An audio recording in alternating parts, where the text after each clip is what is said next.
Morning, ladies and gentlemen. I'd like to call the meeting of the Land Division Committee for the County of Lanark for June 18th, 2024 to order. Just a couple of notes. If you have a cell phone or electronic device, please turn it onto the silent mode so not as to disrupt the meeting. If you are going to make a presentation and you're here, please come up and use one of the mics. We'd ask that you turn it on when you're speaking and turn it off when you're done. You need to turn it off or we get feedback, and people who attend virtually won't hear you if you don't turn it on. So we'd appreciate if you do that. You'll be affirmed prior to giving any evidence as well. Is there any pecuniary interest from any of the members? Stephen? Doug? No. And I have none either. I have a motion for approval of the minutes. So it's moved by Stephen Lewis, second by Doug James, that the minutes of the Land Division Committee held on May 14th, 2024 be approved as circulated. Any comments, questions, discussions? No? All in favor? That motion is carried. I have another motion. It's moved by Doug James, second by Stephen Lewis, that the agenda be adopted as presented.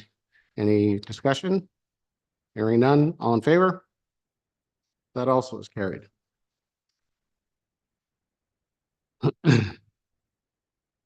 So I guess we can move on to the new applications. Cindy, you want to introduce the first one? Yes, thank you, Mr. Chair. So our first application today is applications for two new lots, B21-207 and B21-208. And this is for Valerie Ann Foster in the Township of Montague, part lot 18, concession B. As you can see from the file number, it is an older file that was submitted. The purpose of B21-207 is to create a 0.6 hectare residential landholding, and it will have frontage and access on Boat Launch Road. The purpose of 21-208 is to create a 0.58 hectare residential landholding, and that will have frontage on Rideau River Road and Boat Launch Road. This will leave the retained lands, which are 0.62 of a hectare, and it will have it has frontage and access on Rideau River Road. This file did unfortunately get hung up with some Hydro-G issues that took some time to resolve. Originally, the peer review was done through the RVCA, and then there was some disagreement, and the folks weren't able to satisfy whether or not the property was in a hydrogeologically sensitive area. Given the impasse and the delays, the request was to bring the files to the committee to make a decision. We have worked in some conditions in the proposed decision to address the Hydro-G issues. If the committee is satisfied with those, we are recommending that the applications be approved subject to the conditions in the planning report. Thank you, Cindy. And do we have anybody that wants to make any presentation or provide additional information to the committee on this file? Good morning. My name is Bridget Alchawa. Address is 665 Town Line Road, Kemptville. And I don't have any additional information to provide. I do have one question about one of the conditions that's not related to the Hydro-G. Okay, so we'll need to swear you in. So do you solemnly affirm to give the whole truth and nothing but the truth? I do. Okay, thank you. Do we have anybody else joining us on, nobody else on Zoom or anything else? Okay. No, we do not. All right. So Bridget, if you have a question, go ahead and ask. Yep, it relates to condition number 10, and it's for the giving of a road widening. I did reach out to the municipality in January because in the report, they noted that our location on Boat Launch Road would require a widening. There was a widening already given with the 1991 severance all along the entire frontage. So I'd reached out to the township to see what the width is that they'd be looking for and if it was designated anywhere in the official plan. I still don't have an answer, so I was curious if it's confirmed that a widening was already given in 1991 along the whole frontage and there's no requirement elsewhere for a further widening. I just want to make sure that we wouldn't have to give anything else, if that would already be satisfied. Okay, we wouldn't have the answer to that question. We've got a provision in here that you got to satisfy the corporation of the Township of Montague should they require it. And we don't know whether they require it or not, Bridget. Okay. Did you need some time to clarify with that with them? No, I'm willing to take the condition and try and satisfy it after the fact. Okay. And maybe just turn your mic off until we ask you questions again. Thank you. Any comments or questions from the committee members? Stephen? Was road widening on Boat Launch or on Rideau River Road in 91? Or do you know? It was on Boat Launch Road. Yeah. Don't think they'll need a widening, but if you look in the future, Boat Launch Road, guess what they do with their boat or their cars and trailers after they launch the boat? See where this is going? So I don't think we can really remove it not knowing what's going on. And I'm okay with that. I will work with the township. We may be long gone before it ever happens. A good chance that will be. I will be anyway. Doug? How far is it to the actual boat launch? To the water's edge? Approximately. I'm going to say probably 120 to 150 meters maybe from the end. Okay. It would be more than that, actually. Okay. So it actually wouldn't affect either the severed lands in 208, would it? As far as parking is concerned, as Steve said, parking of boats and trailer or cars and vehicles and trailers. No, I don't think so. And we do, as one of the other conditions, it is noted in our development agreement, it's going to say that any future purchasers have to be aware that there's going to be parking along that road because of the boat launch. Good. The only other note, the only other comment that I might have is that this is my mic's on. My green light's on. Oh, it is. Okay. The only other comment that I have, this is a 2021 application. It's gone on long enough and I'm satisfied. If the staff is satisfied with the Hydro G conditions, then I'm also satisfied. Okay. And Bridget, have you read through all the conditions and in particularly number 11 and 12? Yes, I have. And you're prepared to accept all those? Yes, I am. And you can get the letter that's referenced in item number 12 from the hydrogeologist? I already have the letter. I got it late last week. I made sure to get that letter before I came here. Okay, I don't see that as being that big a deal as what was, but you've got the letter, so we're just going to leave it the way it is. Anybody else have any additional questions? Doug, anything? Stephen?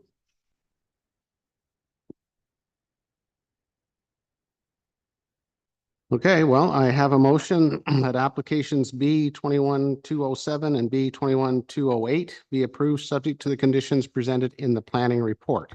That's moved by Stephen Lewis and seconded by Doug James. Any further questions, comments? All in favor? So the motion is passed. So you'll be notified by email and in writing, and you've got 2 years to get everything done. Thank you very much. Thank you.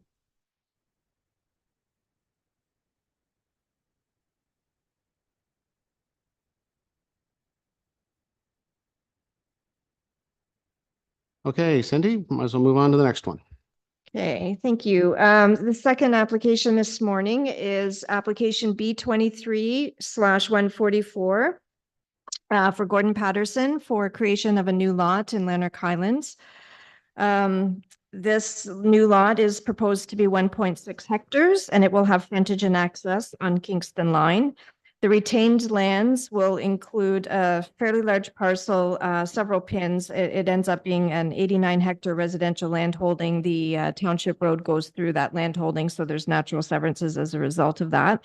But the lot that is being created is on the north side of the Kingston Line.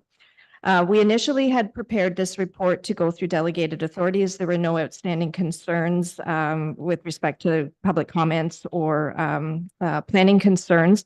However, we encountered a bit of an issue with the township road, and the applicant has asked that it come to committee. The applicant did the draft survey fairly early on in the process because in this area of Lanark Highlands, the mapping was not very accurate. And we wanted to ensure that there was enough land within, I think it was lot was lot one, for the new lot, and the location of the road on the mapping was not accurate at all. So the applicant did do the draft survey. It was determined that the township road going through there's wasn't on title, so there was no separate parcel created for the road. The survey did show the road as a parcel on the plan. It's not a part as of yet. The township had the standard road widening condition in there, which also includes the transfer of title for the trespass road. At that time, we thought it was a trespass road. It turns out the applicant had dug through his records and he had some information from the registry office that there was an old deed from 1932, I believe, where the previous owner had deeded a road to the township. We assume it's this road. We're not sure of the exact location, waiting for some information from the surveyor about that. So we did, the applicant was concerned about the costs relating to creating an extra part for the road and asked that it come to committee so that can address those road issues. We are recommending that we leave the condition as is. We tweaked it a wee bit with the road widening condition. We're suggesting that we leave the condition as is. Something will need to be done with the road in terms of transferring it. And I think probably the best solution would be to have the applicant approach Lanark Highlands Township with respect to any cost sharing or variances with respect to the cost of transferring that road. It's, I think, more of a township decision as opposed to a land division in terms of the cost relating to that. But we did want to bring it to the committee for review and have the opportunity for the applicant to speak. So we, save for that, we are recommending that the application be approved subject to the conditions set out in the planning report. Thank you, Cindy. And we have Mr. Patterson here. Do you want to come on up front? And do we have anybody attending from the township by Zoom? No, we do not. I did reach out to Chad, the Public Works Manager, and I do have some comments from him, which we can talk about once we get into that part of the meeting. Morning, Mr. Patterson. Yeah, that's good. You got the mic working. Do you solemnly affirm that the evidence to be given by you in these proceedings is the truth and the whole truth and nothing but the truth? I do. Thank you very much. Do you want to give us your take on things here first? Originally, the Lanark Highlands wanted to take the road widening on the north side, which on the severed lot side, which did not make any sense to me whatsoever. And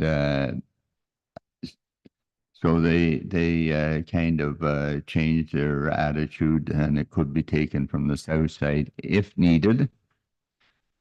And in my estimation, road widening there is not going to happen in the next, well, I have no idea how many years, because it's a Class 6 road. And at the boundary, there's a cement bridge that is very narrow. And if the road was ever widened in Lanark Highlands side, it would become it is a death trap now, because traffic comes over. We know they don't see the bridge until they're on top of it. We've had one vehicle in the creek because of poor conditions.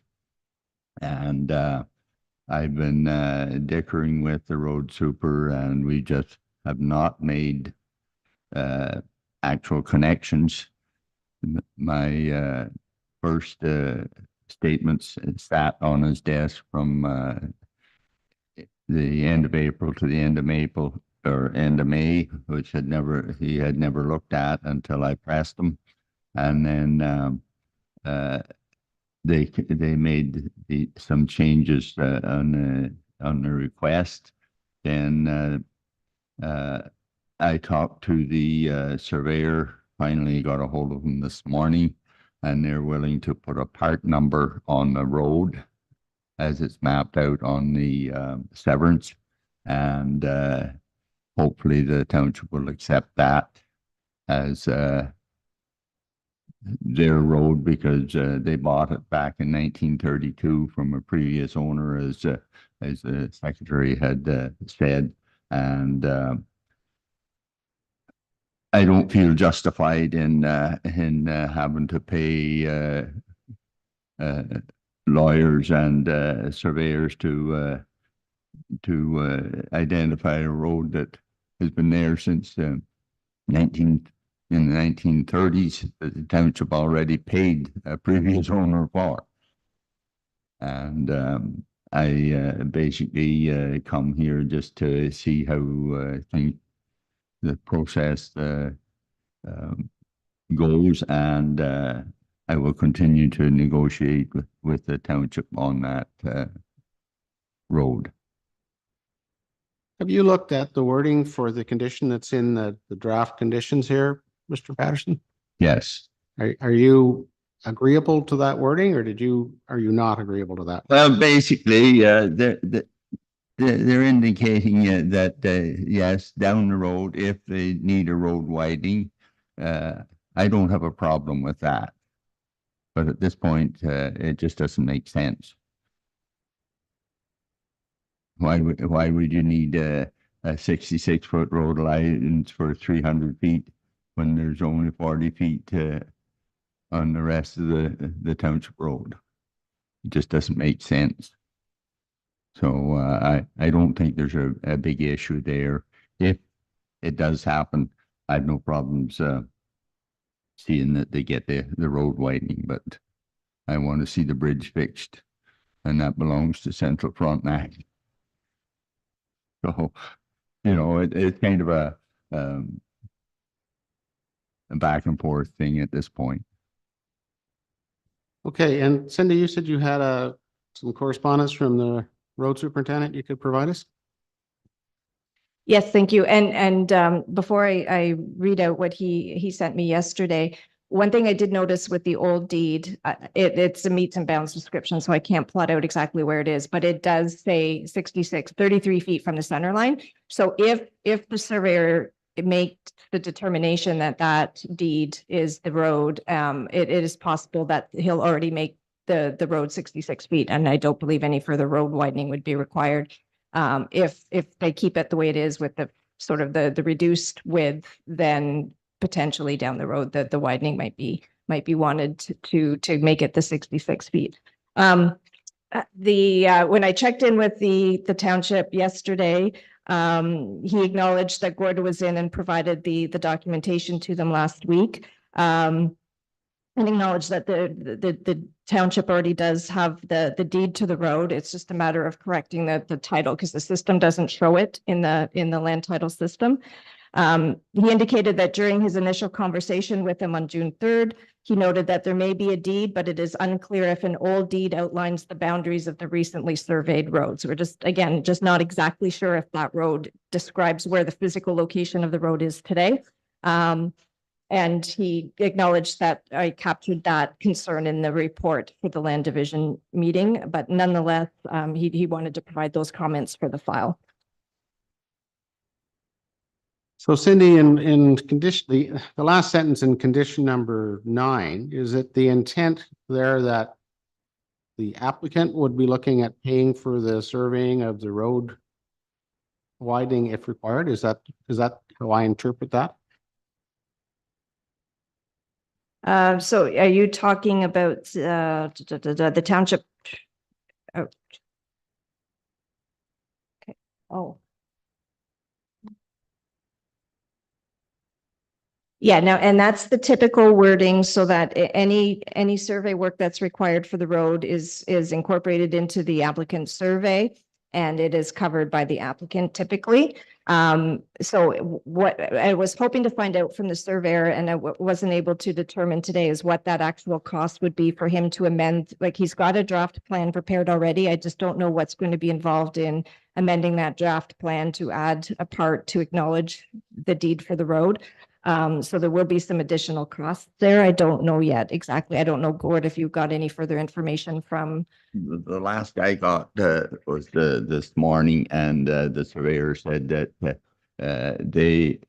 if putting a part number on the road as it is now isn't satisfactory, then it will probably entail maybe 2 days of surveying to go back down the lot line to identify it. Stephen, you got some comments, questions? Yeah, and the road widening. Road widening can mean a lot of different things in a lot of different places. As Tracy knows, in the city, it's not just in the lot, it's on the whole friggin' property, the retained too.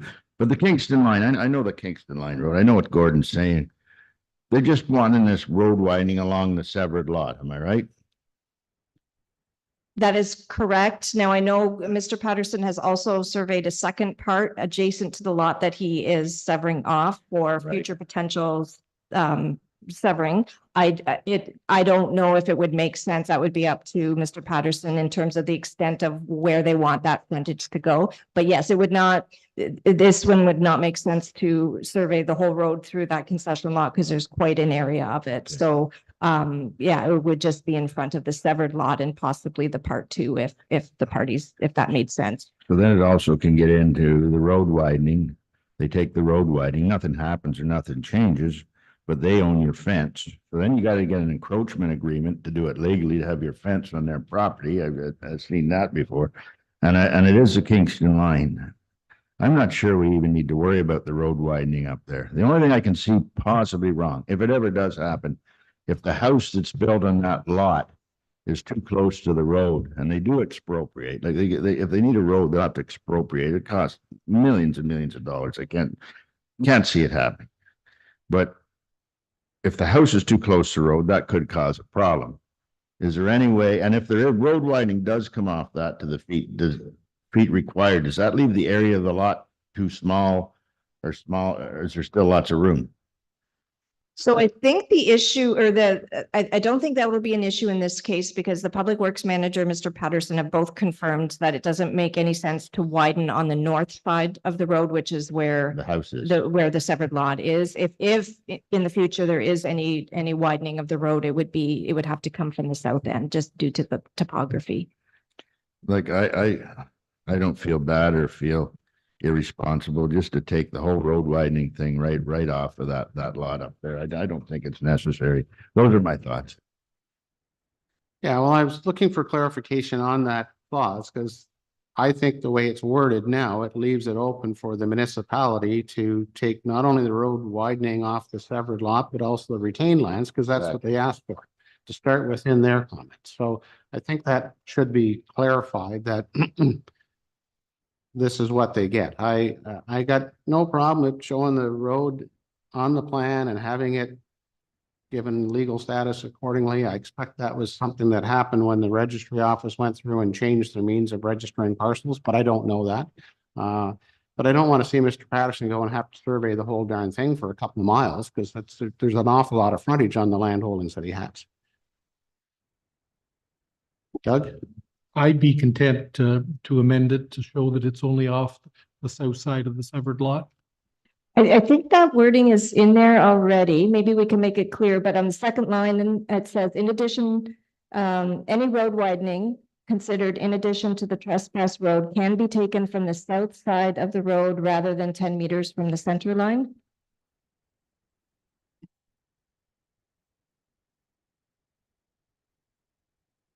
Yeah, it's just the last sentence and, you know, it looks like the township public works manager, and he probably would do nothing to abuse his rights there, but it looks like he could ask for a road widening on the south side to make it a 20-meter road allowance across all of the frontage that's owned by Mr. Patterson, and I don't think that's appropriate.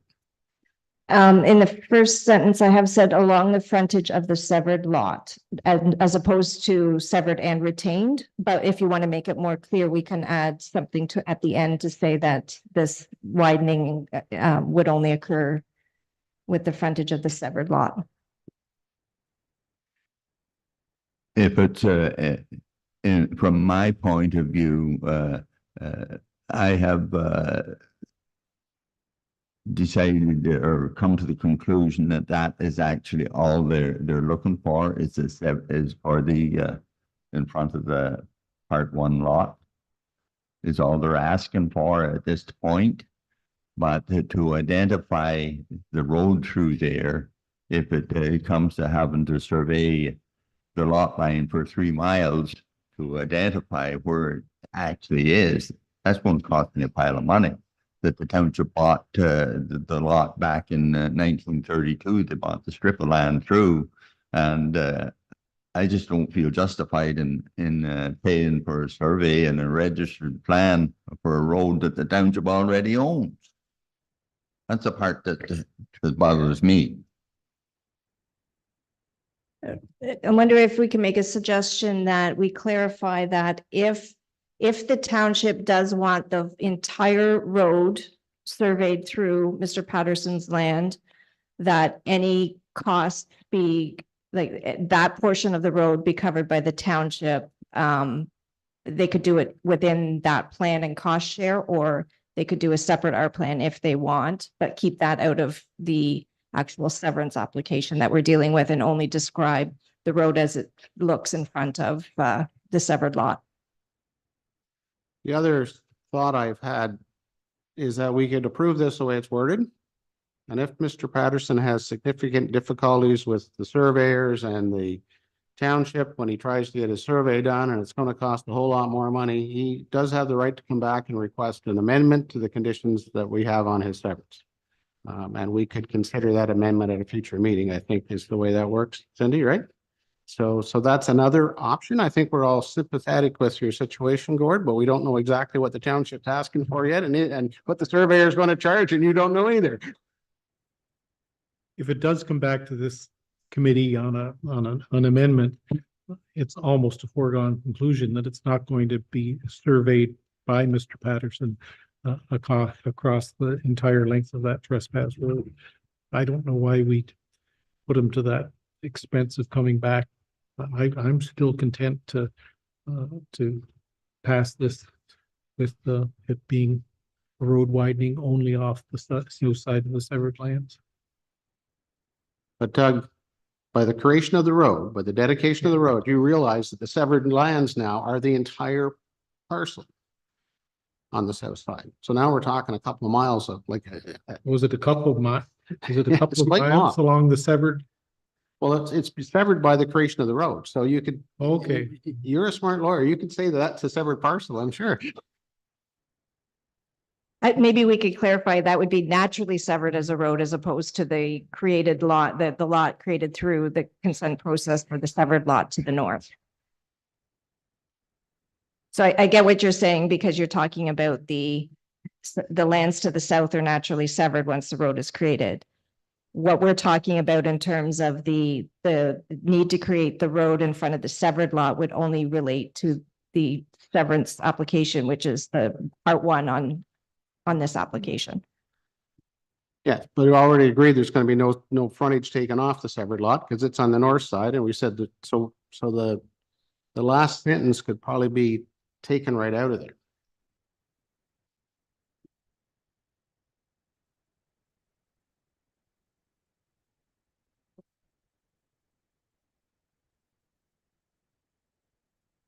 We're talking such a small area of the lot, such a small thing. Why don't we just throw the whole thing out and save some mass confusion? And if the Highlands wants it bad enough, they can take it to the land tribunal and they'll be clear next time what they want. It's simple. Yeah, and I think by taking that last sentence out, we do that. We get the road status created properly through our plan, which Mr. Patterson's agreed to do. If they want something different than what a survey creates, then I tend to agree with you that the township should be paying for the survey as a minimum. Doug, what's your thoughts? I'd agree with that. And you think if we take that last sentence out, we would accomplish that? I just don't want to give the municipality the opportunity to come back and ask for a bunch more. And if we give that opportunity, then I would hope Mr. Patterson would be back here, and we don't want him to have to come back. Well, you're putting it right in the hands of the township. If required, is solely in the discretion of the township.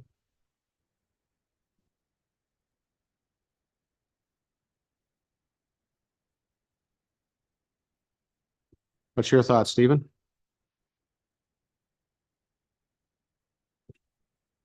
I would just forget about the road widening in this case. I wish the township was here. Somebody from the township was here if it's that important to them. So I tend to agree with Steve that remove the whole thing because there is a deed from 1932. It was accomplished back then for what they needed, and according to Mr. Patterson, there's not going to be any requirement for any road widening anyway.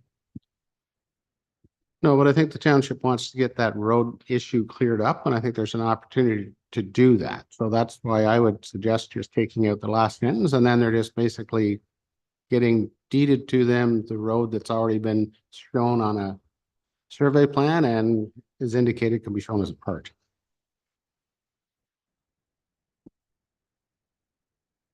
What would you like us to do, Mr. Patterson? You can see our debate here.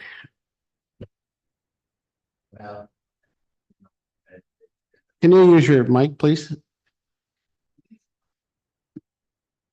It's been a hectic spring for me, and to make contact with the road super and the township, and then when I come across this item in my deeds where they had bought it, and then Cindy was able to get the instrument number and get the information.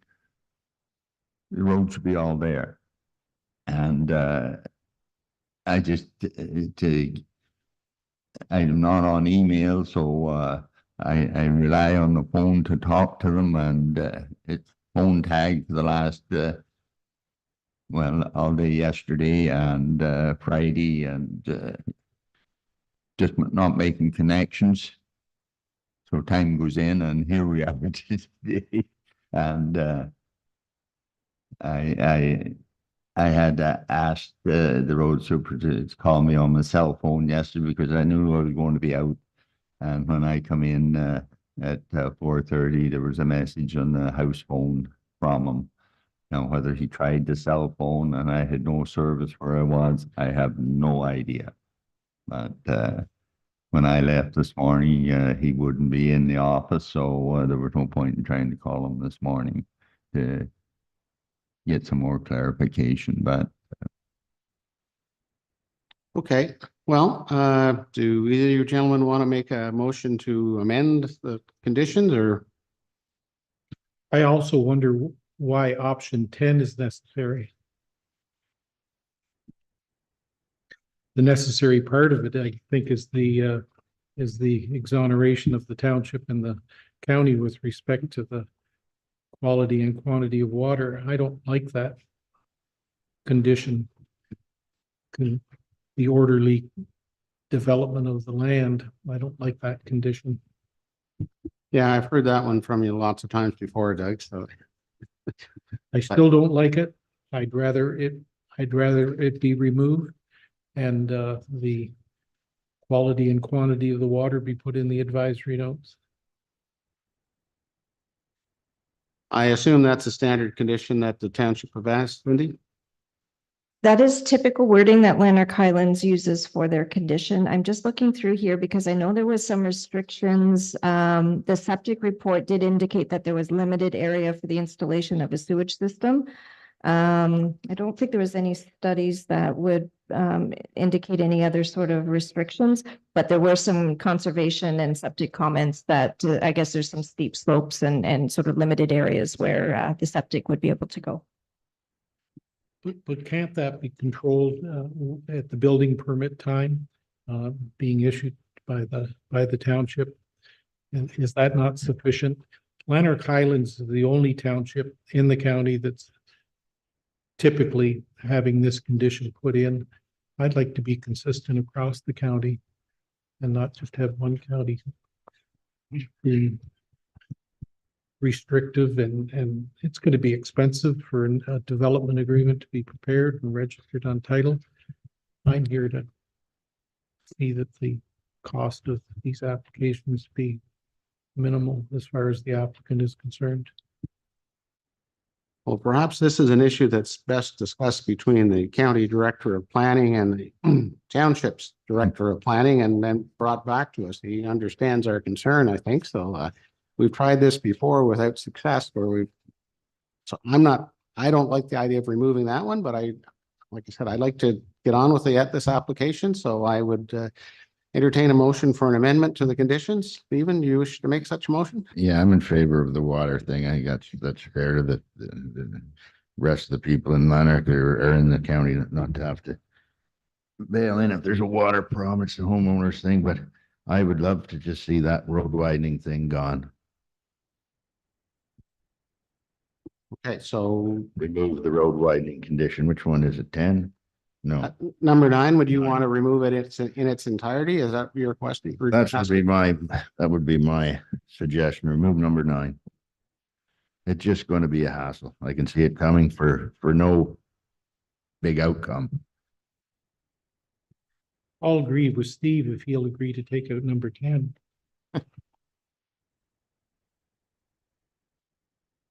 Let's go down to the pub and talk about it. We'll come back.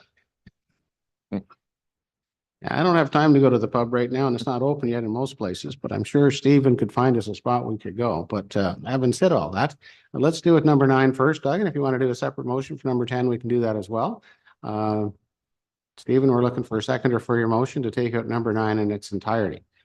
And Cindy, did you want to make any comments before I find a seconder in that, or? I guess the only concern I have is then we don't have any separate pin created for a road at all, and it'll look like a floating parcel. The 1932 deed, the subsequent deed for the lot and concession that was registered after that didn't save out and accept the road, and that's why the road parcel wasn't carried forward in the conversion to land titles. So there is no pin, there's no separate parcel to show that there's a road, that this lot has road frontage. That's a whole new problem. Well, then we're creating a lot that doesn't have technical road frontage. So I guess that was my whole thoughts on removing the last sentence. I don't know, did you want to modify your motion to do that, Stephen?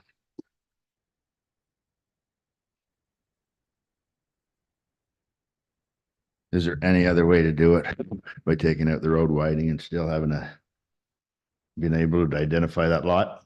No. Gordon, you're creating problems. Obviously, when I approached the township first, the township planner looked at the map. Oh, he said, you don't have a problem here at all. It's a natural severance. You can do whatever you want. Here we are 2.5 years later, and the hole keeps getting deeper. Did you have an answer for us? Yes, you have a suggestion here? Well, my suggestion or my feeling of the thing is we might be overcomplicating the situation as a whole. I think the general understanding is the applicant wishes to sever a lot. The township would take the title to the road in front of that lot because it's on a plan. You might as well clean that up and do that now.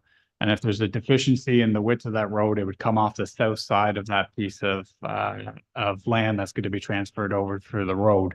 I don't think the township has the intent of asking you to survey all the way out and fix the fee title issue for the road itself. But if the committee wishes, I'd approve it as it is. But Cindy could send a message to Lanark Highlands after the fact and say very clearly that the committee granted this approval on the basis of this understanding, that the only ask was going to be for the lands across from the road to be created and the lands where the road lays itself. And that if the township starts asking for something more than that, certainly I agree with the chair that the matter come back to the committee and we can be even more specific if necessary, but I don't think that's going to be necessary. Thank you. I tend to agree with your approach, which is an alternative. Are you two gentlemen happy with that?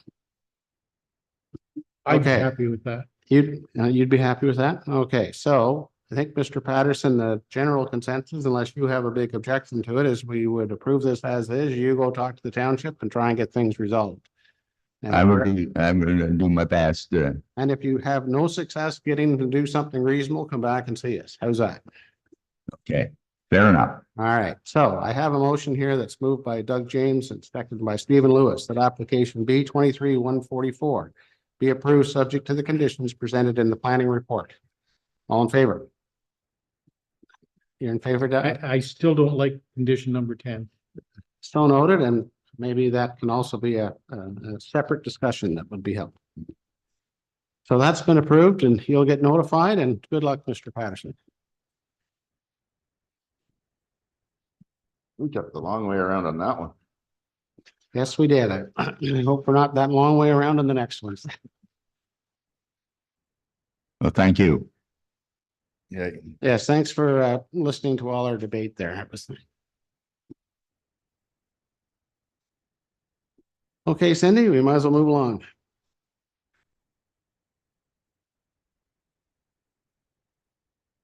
Okay, so our third application is for B 24-031, and this is in the town of Carlton Place.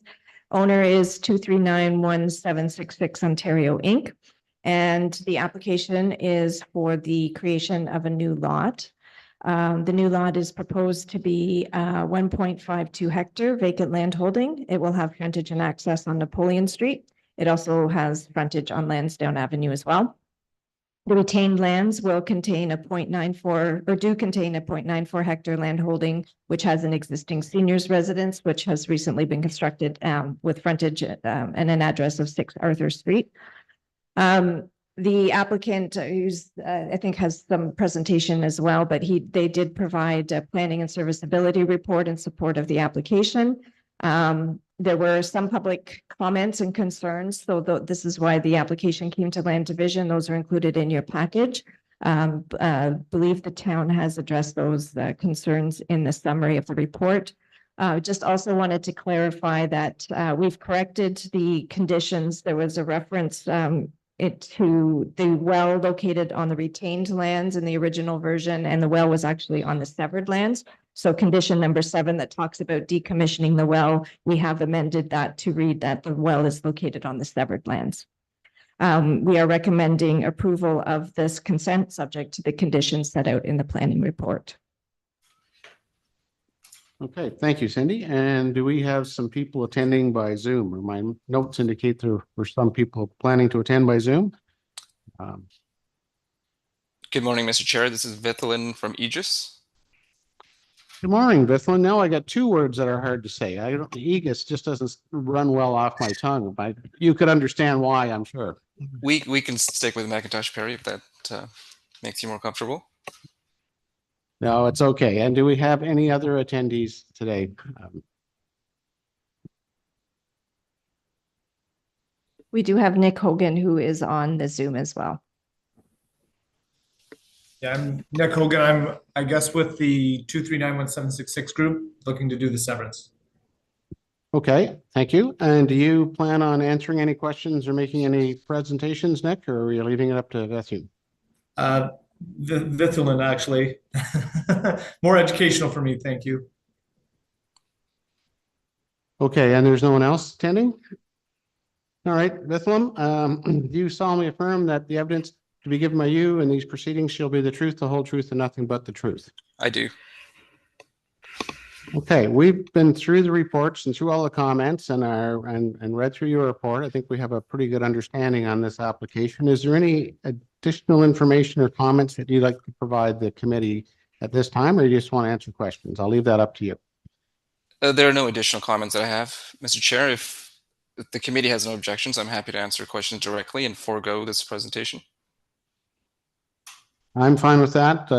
I think the committee members are as well. So any questions on any of the conditions or the application? Doug? No, it's pretty straightforward to me. I'm fine with it. Stephen? just severing the seniors home off the property that's all that's happening. Yeah, I think the public had raised concerns about drainage and snow plowing and parking and all that stuff, which would be normally accommodated through the development of the parcel that's being severed up. So the nursing home is already there. It's developed. Towns answered those questions as best they could. I think that stuff is reasonably well covered and not something that we have any control of anyway. Nothing further. Is this going to be a quick one? No problem.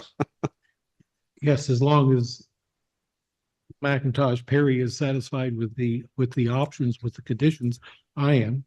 Might need a room there someday. Yeah. I'm sure you've read through the conditions and advised your client with some on them. Is everything there satisfactory to you and your client? I have, Mr. Chair, and we have no objections to any of the conditions. Okay, well, I have a motion that's moved by Stephen Lewis and seconded by Doug James, that application B 24031 be approved subject to the conditions in the planning report as presented. All in favor? So that motion is carried. You'll get notified by email and by mail in the near future, and good luck. Perfect. Thank you very much. Thank you very much for attending.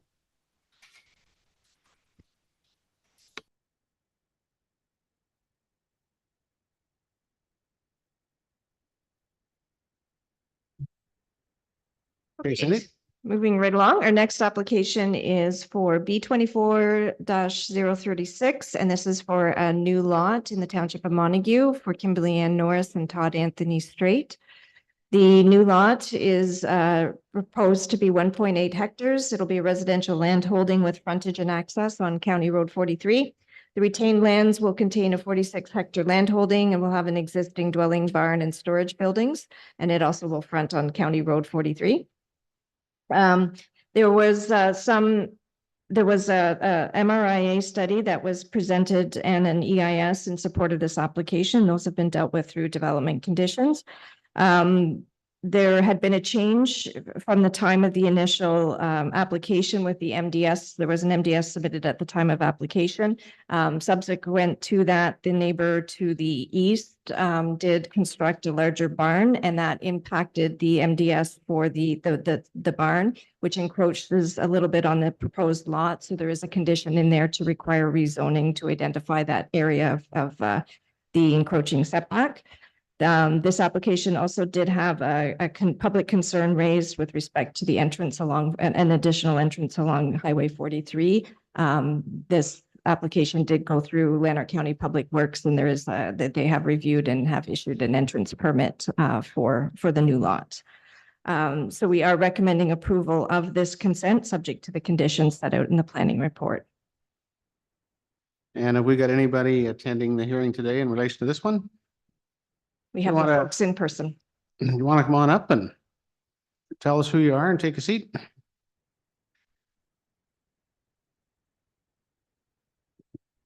Thank you, Chair. My name is Ian Straight. I reside at 12 Florence Street, Smith Falls, Ontario, and I'm here to answer any questions that the committee may have.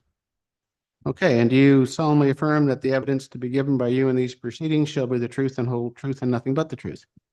I do. Thank you. So if you're just here to answer questions, might as well get at it. Stephen, do you have any questions on this application? No, I'm fine with it if you're fine. Doug? I'm fine with it, as long as you're fine with, have you read the conditions? Yeah, I read with the conditions. I met with the township. We're okay with the conditions. I'm fine with them as well then.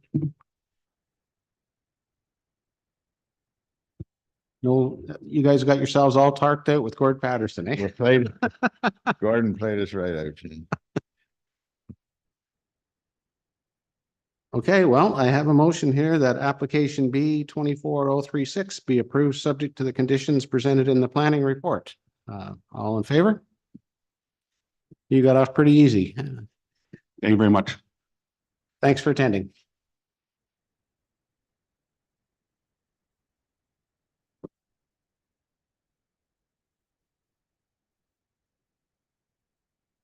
Okay, Cindy, whenever you're ready. Okay, so our fifth application is for B 22-042, 043, and 044. These are for 3 new lots in Tay Valley Township, geographic township of Bathurst, just outside of Harper. The owner is John Kenneth George Thomas. The 3 lots, the 2 lots that will have frontage off of the 7th concession of Bathurst. These are to be 1.02 hectares.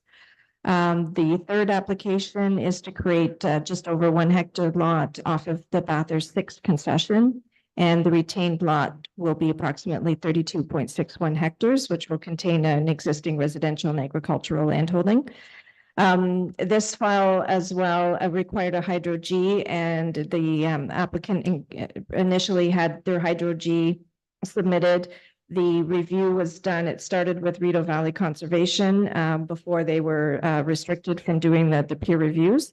There was some back and forthing and with respect to the Hydro Gs, and eventually Blue Metric was engaged to review the comments from it was Morrison Hirschfield, I believe. Got that right? Okay. There were some issues with respect to the report. The applicant decided to proceed just with B22/044, updated the Hydro G report relating to that one. Still had some issues before, and Blue Metric wasn't 100% confirmed to clear off due to just some outstanding issues with respect to that. I sent that out in the report. We just wanted to bring this application to the committee so we could move forward. That we've been bogged down with the Hydro G issues. So the request was that we proceed with all 3 lots, bring them to committee, and we did incorporate some conditions to address some of the outstanding Hydro G issues in the conditions. So we are recommending approval of the lots subject to those conditions set out in the planning report. Thank you, Cindy. And who all we got here today? Tracy? Good morning. Good morning.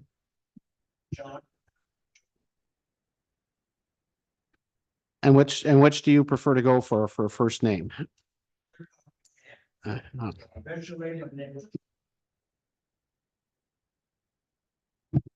Yeah, I was called Ken all my life, but the officials say you have to use John, so whatever you like. Well, this is a rather informal tribunal setting, so I'm going to use Ken if that's okay. I have an So, awful trouble filling out these government forms. They want a middle name and a last first name, and I've got 4 first names and no middle name. So I'm stuck with what I got. okay, so Tracy and Ken, do you solemnly affirm that the evidence to be given by you in these proceedings shall be the truth, the whole truth, and nothing but the truth? I do. I do. Okay, thank you. I've read through as much of the hydrogeological report as I could stand, I guess is the way I'll put it, or the correspondence back and forth and everything that's went on. I think this was a new approach to what I've seen as conditions, and I compliment the staff in taking an approach like this. I think it's an interesting way of trying to resolve some issues that I think should be resolvable. So I'll leave that opening comment at that. Tracy, did you have any additional information you want to provide the committee? I think we've all read through a whole lot of stuff here, but if you have anything you want to highlight or even comments on the conditions, please go ahead. Thank you. Yeah, I appreciate Cindy's overview, and yeah, Ken has invested a significant amount of time and work in this and money. So we really appreciate staff bringing this forward today. I don't really have anything more to add. Condition 11 on both of the decisions is kind of something new. So if you're ready to jump to conditions, that's really the one. I just want to make sure we understand what the expectation is. And in particular, it's not really listed there as a condition to be cleared by anybody. So I'm just wondering if that's something we just do directly with the county or how that one would work. So that's the one I would like to talk about. Cindy, you want to answer that question? Well, I might defer to Mike on that one. That's the desktop review that you suggested. Yeah, so I came to this file and, we sat down with Ken and Tracy and everybody involved and tried to figure out what's a reasonable path forward. As we indicated in the report, there certainly is an obligation on behalf of the approval authority to ensure that, the policy requirements of both the PPS and the official plans, that there's adequate and sustainable water quantity and quality for the lot in the future. It does need to be considered and met. We can't just ignore it. So, it seems as though on my review of the previous reports, we had an engineer from Morrison Hirschfield who was willing to sign off on the lots. The peer reviewer saw some technical, is the way I would suggest it, issues with the report. For example, I noted, the existing domestic well was sampled. But you know, it's just beyond the normal accepted range of distance from the proposed lot. You know, it's not built to a modern standard in terms of depth of casing or some other issues. But the reality is, it's probably representative of what the water quality in that local area would be. So the committee, in making the decision, my recommendation was that, you know, we manage risk by essentially ensuring that any exceedances in water quality standards are just aesthetic, not health-based. If they are health-based, then, you know, Mr. Thomas should do a bit more work to show that the lots will be viable and safe for the future. But if we've done rounds of testing on this multiple times, if the desktop-based review of those sampling results indicates that the only exceedances or concerns are aesthetic parameters, I think it's reasonable for the county to approve those lots in the go forward. So the only thing that we may want to do then is make the clearance of condition 11 subject to the county, and the county has to do the clearance for the whole thing anyway. So we probably don't need to add anything on that. Would that be your take on it, Michael? Yeah, I would assume it's a county condition. We'll obviously dialogue with Mr. Thomas and Tracy when we get those results back in the local municipality to make sure they understand what the outcome was. Yeah, I think it's a county condition to clear. And since the county's clearing them all, are you satisfied with that, Tracy? I am, yeah, and that's consistent with the discussion we had with staff, so appreciate that clarification. Yeah, thank you. Anything else on any of the conditions that you have? Not for me, no. I don't know if Ken has anything he wants to discuss. I'm just concerned about the Hydro-G study.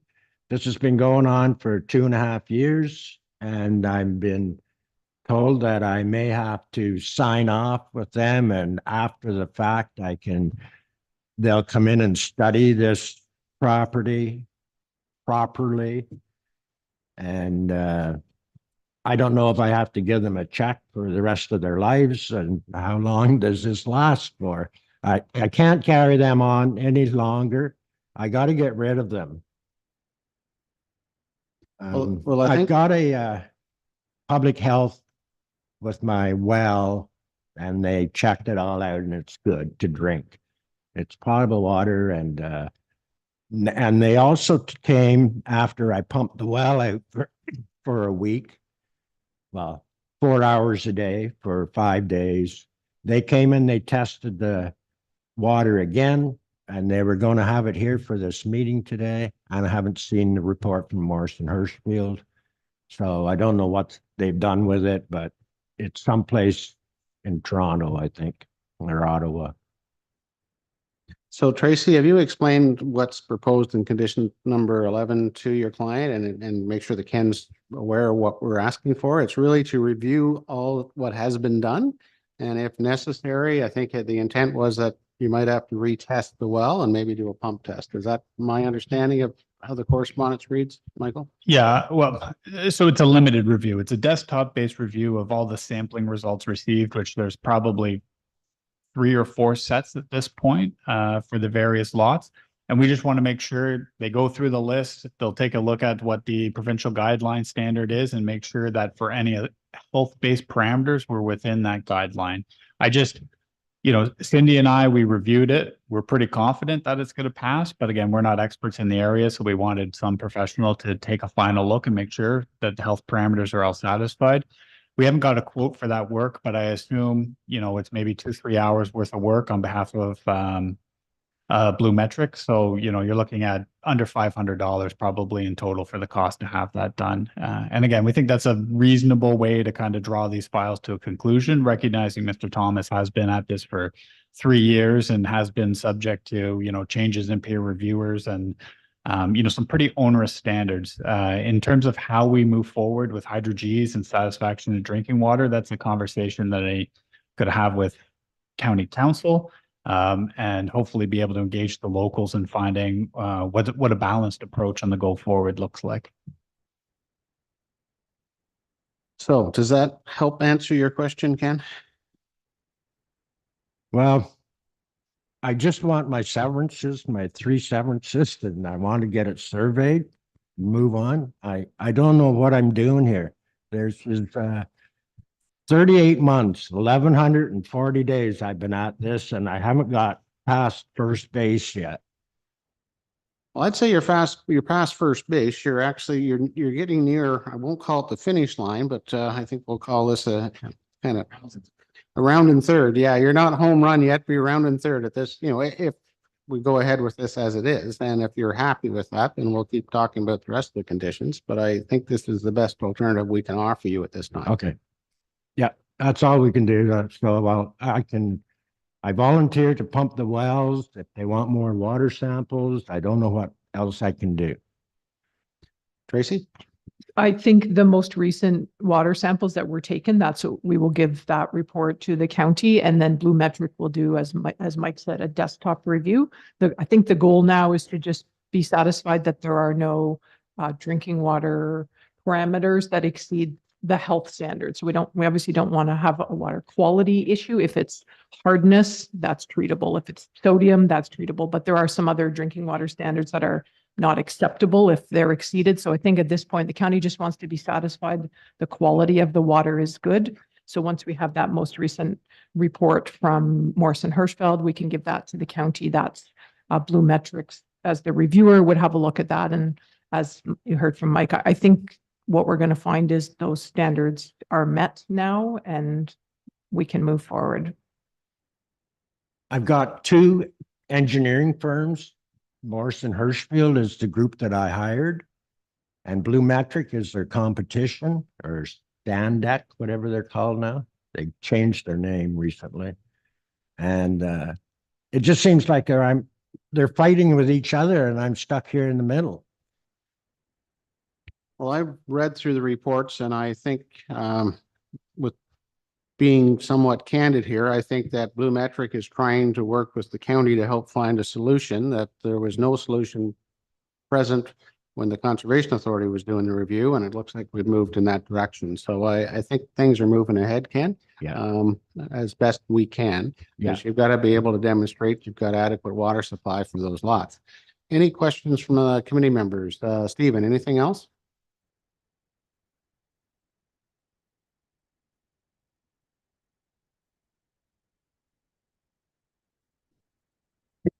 I say, what happens if they don't pass? It's just like clearing any other condition. If people don't clear it, then the severance is lapsed and it doesn't happen.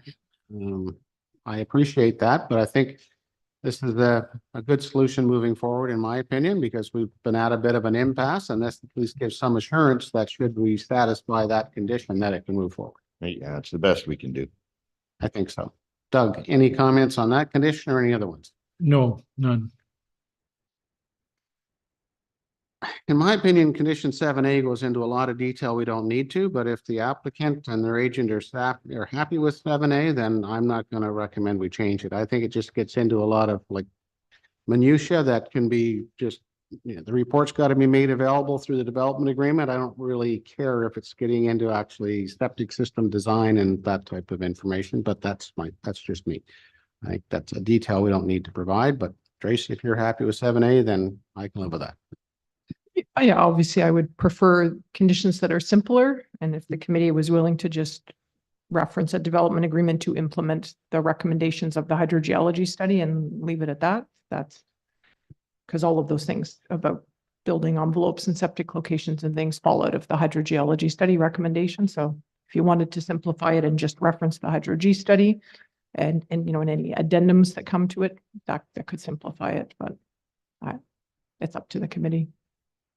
I don't think it's a big deal leaving it in if you're satisfied with it. It's just more detail than I would prefer to see in that, but I'll leave it at that. Any other comments from the members?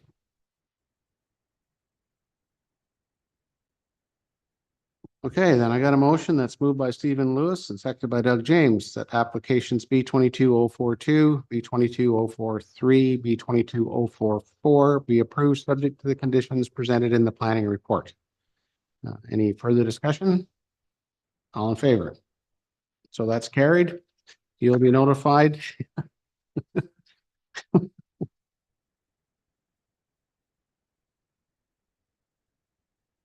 Well, you still got to get those conditions satisfied, but at least now you got conditions to work on. So I think that's a big step forward, Ken.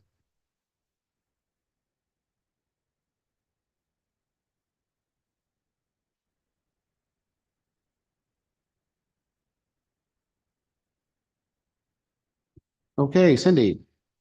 Okay, thank you. The next application is B 23/103, and this is for a new lot with new easements. Owner is Rachel Davenport, and this is in the town of Almont. The new lot is to be created is 722.1 meters squared, and this parcel has an existing dwelling at the rear of the property.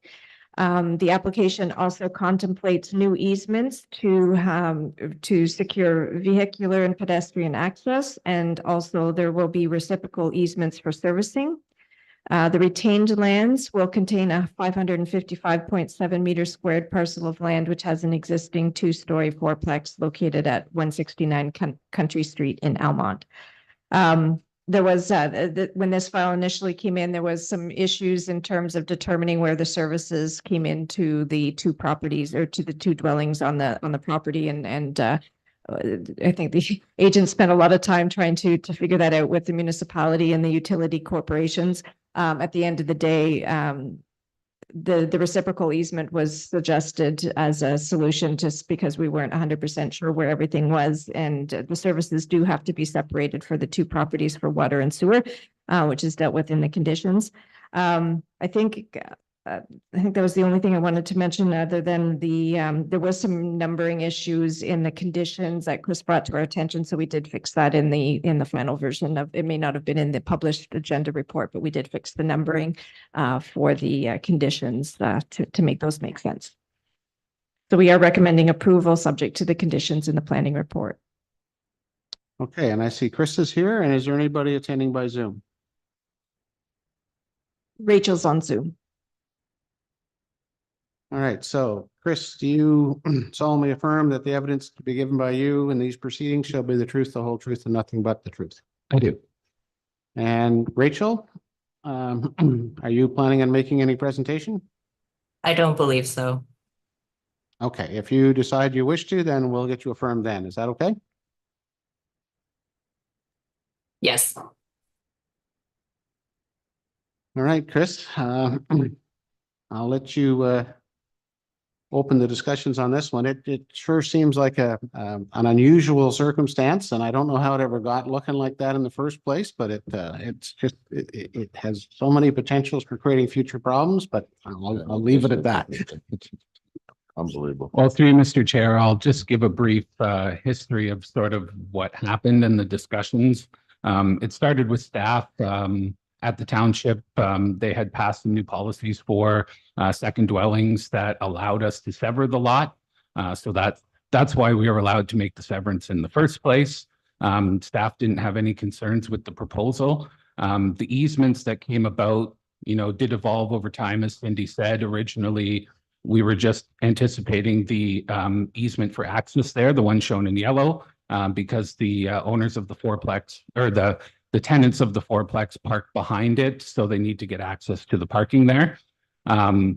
There's also a walkway up the side, so the pedestrian easement was included just in case Miss Davenport or a future owner of the back house wants access up the side to get there. We felt working that into the application would be appropriate. In terms of servicing, we did start with the township. Surprisingly, they didn't have a whole lot of information about how this was serviced. They knew that the house had water and sanitary and stormwater, but they didn't seem to have much in the way of records. We tried to go through ProMark and through Ontario One Call. They weren't really interested in trying to find underground servicing or do any locates for that. Eventually, Ms. Davenport was able to find a plan which was provided to staff, which does appear to show that the services for the house at the back run up the side where the pedestrian easement is. But as Cindy said, just to be safe, we included the reciprocal servicing easements, just not knowing exactly where things were going. The reason we did all this was because staff at the township and the county mentioned that splitting services would be required. So if the back house was branching off the fourplex in any way, we'd have to separate that. So staff wanted a confirmation of exactly what was going on before they approved any applications. Thank you. Okay, Thank you for your presentation. I guess I can see nothing but future headaches with this application, but the municipality has agreed to it and the headaches will fall on them and the owners. So I guess I can leave my comment at that. Stephen, any comments? It's the most mixed up thing I've seen since I came on this board. That's all the Okay, yeah. comments. I tend to agree with that comment. I can't see how it's good planning, but I'm not a planner. So there you go. Doug. If the municipality's satisfied with that configuration, I am. I'm not going to question it.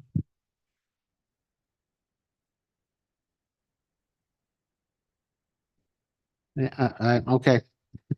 I got no more to say. I guess the municipalities agreed to it. We have got professional planners that have reviewed it and are recommending that it be approved. So who am I to say that I don't think it's an appropriate planning decision, but I'll leave it at that. I do have a motion that's moved by Doug James and second by Stephen Lewis that application B23-103 be approved subject to the conditions presented in the planning report. Any comments from you guys? Okay, all in favor? So Chris, it's approved. Thank you, Mr. Chair. Way to go, Chris. This is going to fall on you. When the two different owners get complaining about who's going to replace the sewer line that goes through that pedestrian right away or through the driveway, I'll tell them to call you, not me. Okay. Sounds good.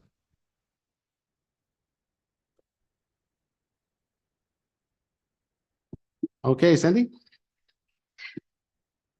All right, so our last applications are for B24/006 and 007, and this is for two new lots in Tay Valley Township, again, the Township of Bathurst. Owner's name is Devin Riley Roberts and Margaret Cordelia Roberts. The purpose of B24/006 is to create a 1 hectare residential landholding. Purpose of B24/007 is the same, 1.0 hectare residential landholding, and both of those will have frontage and access on Clarecliff Road. The retained lands will contain a 22.08 hectare residential landholding and will have existing dwellings and outbuildings, which is located at 709 Clarecliff Road. There was reference in the Conservation Authority's comments about a low area and recommended had some concern about ensuring that the building envelope was outside of that low area, which I believe tends to get flooded due to the drain and the culverts, the road culverts. I'll let Tracy go into more detail, but she did reach out to the EIS consultant who did some updating to the EIS report. We just received that yesterday, so we did not upload it to the agenda package. We didn't have a chance to review it in detail. Our suggestion is that we just leave the condition that relates to that in the conditions, and I did send a copy of that to the township.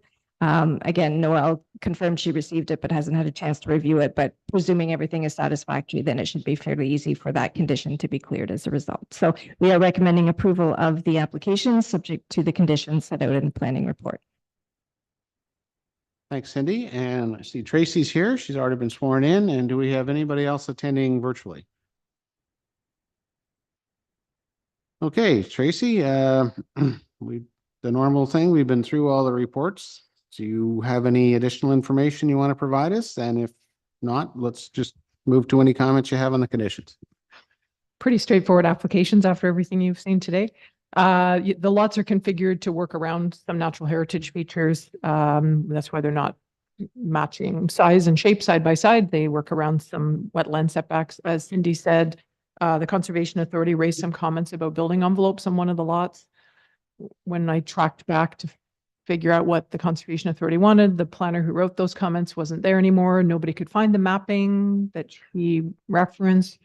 Anyway, the project biologist spoke to one of the newer planners and figured out what he needed. And as Cindy said, a revised EIS with the building envelope revision was submitted yesterday. So I don't have any issue with leaving the condition, but I'm confident that we'll be able to clear that condition with the revision that's been done. And I don't have any concerns with any of the other conditions. Okay, thank you. Doug, Doug, any comments on the applications or the conditions? No, if Tracy's satisfied that that's satisfiable, that new the additional condition in 007, number 12, that's easily dealt with, then I'm fine with it too. Stephen, any comments or questions?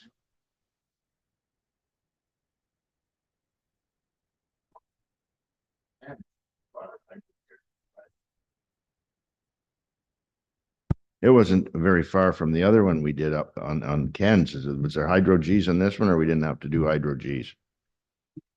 This one is closer to town, be a few kilometers, I think, from Thomas's. The Ken Thomas's required the hydro G due to the proximity to Harper. There were quite a few smaller parcels near the hamlet of Harper, and there was it kind of met the criteria for that. This one was screened out by the township. Okay, thank you. No comments on the road widening condition, Stephen?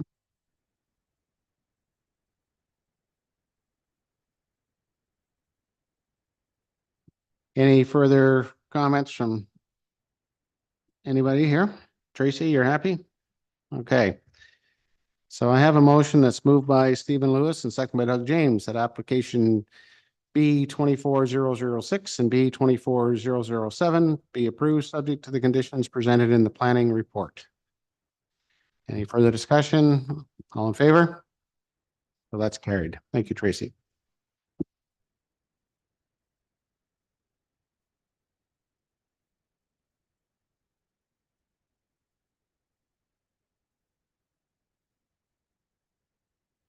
So Cindy, is there any items under deferred applications or any of the other things in our list of items here? There's nothing under deferred applications. If the committee wishes, I did have a couple slides of I did attend the OCA conference a couple weeks ago. So if you do want a quick update on that, I'm happy to talk about that. I have a couple slides prepared, but if you'd rather wait and defer that, or it's up to you folks.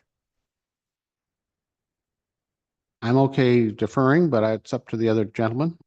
I'm okay to defer it unless Cindy thinks there's anything important that has to be considered in preparation for our August meeting. No, not at all. What I will do is maybe, Christy, can you go to slide 29? Sorry. I'll put out, and I can send this by email to you, that I've given the list of the sessions that I attended, and then the list of the sessions overall, that the other sessions.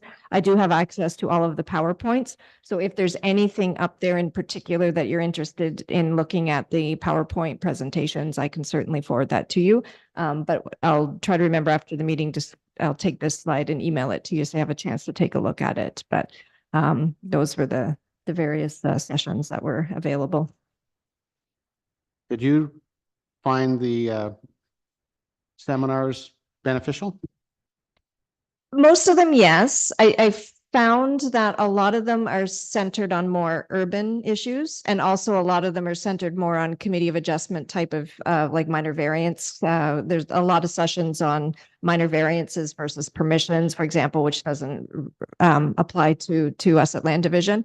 And also there, I lost my thought. As I said, the urban stuff, a lot of stuff relating to Toronto and the urban area, which is interesting, but often not relevant to our neck of the woods. But it's a good chance to sort of get a broad exposure to various issues and concerns. So it was good from that perspective. And definitely, the other issue, there was several sessions on the community development permit system, which doesn't really relate to Land Division specifically, how to set them up, and that would be a lower tier decision. I think Carleton Place is the only one in Lanark County that uses the development permit system, but a lot of municipalities are moving towards that. I kind of wanted to go to one of those sessions just so I could understand how the system works a little bit better, but it interfered with other sessions I wanted to go to.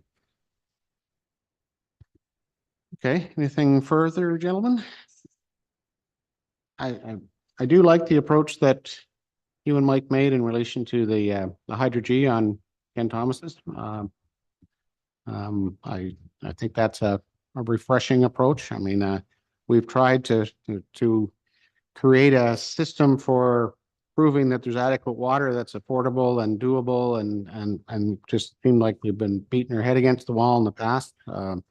At one point, we were allowing people to put a well on their property and having the well certified as having adequate water of health-related parameters drinkable. That was then Conservation Authority took exception to us doing that, and that was a process we quit doing. But I would be happy to talk about ways we might make it more affordable and doable for people to prove there's adequate water supply. Yeah, my take coming in fresh on this is it's certainly a conversation we need to have, county council needs to have, and the locals need to have too. Because it's not even clear. Some municipalities are suggesting that, you know, they won't approve a lot where treatment's required, say for high sodium or for total suspended solids, where it's pretty common practice and well accepted that, micron filters for TSS is a doable thing. And even then, those things are aesthetic parameters, not health parameters. So we need to talk more about what are we actually trying to achieve here? No situation is going to be perfect. What's the acceptable level of perfection? And perhaps we've gone too far in that direction is my read of things, but that will come out through conversation. Okay, well, if you think it might be any help to pick my brain, feel free to do so. All right, before Stephen falls out of his chair, I have a motion moving by Doug James and second by Stephen Lewis that the meeting be now adjourned at 11:21. All in favor? It's carried.